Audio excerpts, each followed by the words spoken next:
Mr. John Erath is a Senior Policy Director for the Center for Arms Control and Non-Proliferation in Washington. He's now joining us live from Washington, D.C.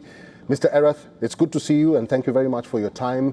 What is the possibility of other Gulf countries joining the war, including Saudi Arabia, the UAE and Bahrain, and what could be the ramifications of that happening?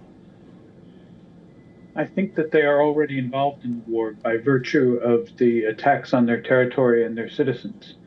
So while they may prefer not to be involved, while the war may be involving other countries right now, they are certainly part of it, no matter how they might prefer to avoid.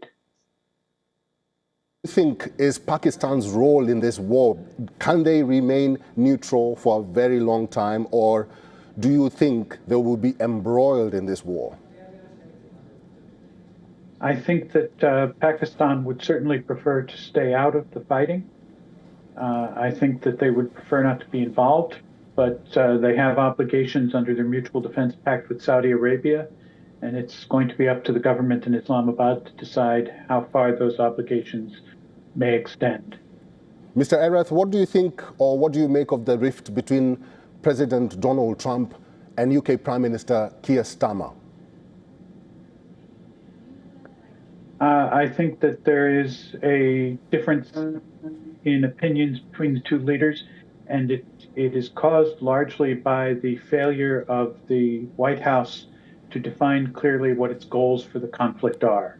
Mm-hmm. It's not known whether the ultimate goal is regime change or restrictions on Iran's nuclear program or a reduction in terrorism or something else. Mm-hmm. It's not clear, and without a clear goal, it's impossible to demand support from allies. So until the White House clarifies and makes a concerted effort in that direction, we're not going to see anything change. Mr. Erath, we're already seeing cracks in the war, strikes on civilian infrastructure, the initial strike on the elementary school in Iran, residential areas in Israel, hotels and airports in the Gulf countries. What is this indicating? Because there are mixed statements coming from the United States, coming from Iran, coming from Israel.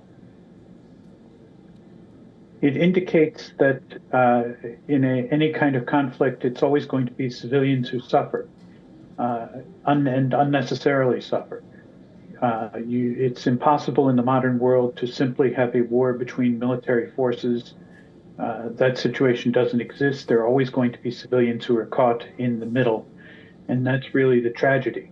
Mm-hmm. It's, according to international law, it's everyone's obligation to do what they can to minimize civilian casualties and damage to civilian infrastructure, but that's very hard to observe. Mm-hmm. You're seeing it now with some of the questions about targeting near populated areas. Mm-hmm. So this is a situation that if the conflict should go on longer, it's just going to get worse.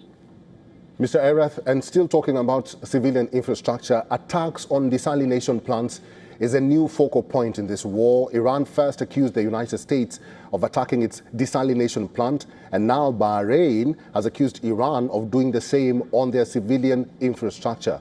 Why use water as a weapon?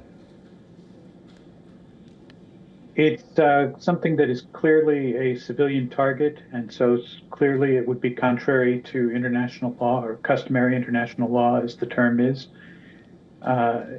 The question of why, it's one for the military leaders. Why are they hitting these things? Is there military value? Is it a plant that supports the military? This is a question that should be asked and answered.